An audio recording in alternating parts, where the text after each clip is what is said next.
Hi, I am Olivia from MortalTech, and today we will talk about top 5 random apps you should have on your Android.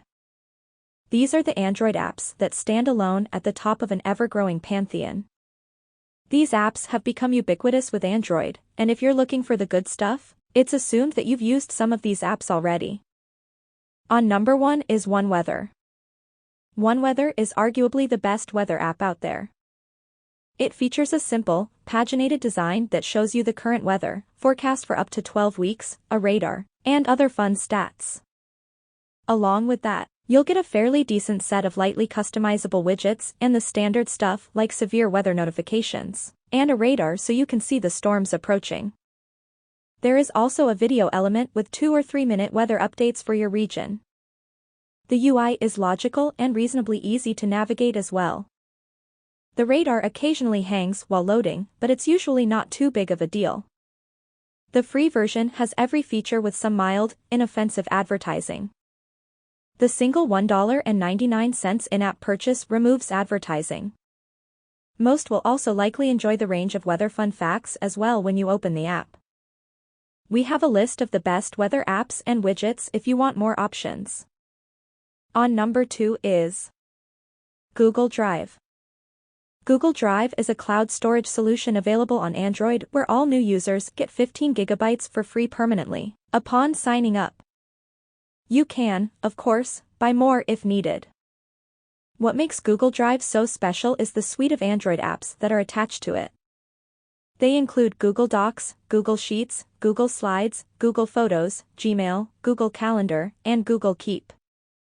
It just covers so many bases, and it's so cheap that it's impossible not to recommend it to just about anybody.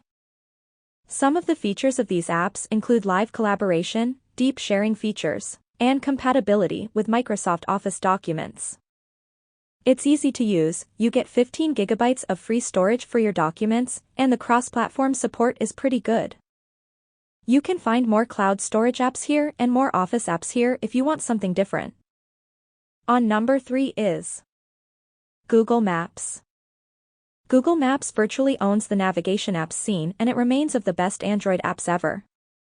It gets frequent, almost weekly updates that seem to only add to its incredibly generous list of existing features. Aside from the very basics, Google Maps gives you access to places of interest, traffic data, directions to things like rest stops or gas stations, and you can download maps for offline use. If you add to that the Waze experience, which includes tons of its own features, and you won't need another navigation app ever. Google also owns and operates Waze, so we list them together. Both navigation apps work on Android Auto, and usually, they work better than car navigation systems. Of course, we have more GPS apps options as well here if you need them.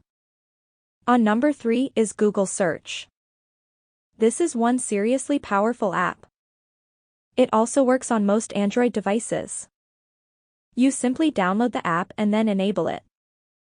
From there, you can ask it whatever you want. It also supports a variety of commands. You can control smart home products, ask it just about any question, and it can even do simple math problems for you. It's included with a variety of products such as Google Home speakers. There is also a second Google Assistant app for those who want a quick launch icon on the home screen. The hardware stuff costs money, but Google Assistant is free. There are other decent personal assistants like Amazon Alexa, and you can check them out here. On number 4 is LastPass. LastPass is one of those must-have Android apps. It's a password manager that lets you save your login credentials safely and securely. On top of that, it can help generate nearly impossible passwords for you to use on your accounts. It's all controlled with a master password. It has cross-platform support so you can use it on computers, mobile devices, tablets, or whatever. There are others, but LastPass seems to be one step ahead most of the time. Additionally, the premium version is reasonably inexpensive. You can also grab LastPass Authenticator to go along with it for added security. There are other options for great password managers here and some free LastPass alternatives if the new, more restricted free version isn't doing it for you. LastPass also has an authenticator app for additional security. And last but not least, Microsoft SwiftKey. Microsoft SwiftKey keyboard is one of the most powerful and customizable third-party keyboards available. It hit the market several years ago with a predictive engine unlike anything any other keyboard had, and the app has grown a lot over the years. It's a free download with free themes, so you don't have to pay a dime. Other features include a dedicated number row, SwiftKey Flow, which allows for gesture typing, multiple language support, cross-device syncing of your library, and much more. It's about as good as it gets in the keyboard space. It's true that Microsoft now owns SwiftKey, but so far they have managed not to mess it up. Gboard, Google's keyboard app, is also exceptionally good, and the only reason it's not on the list is to avoid having 3 consecutive Google apps here.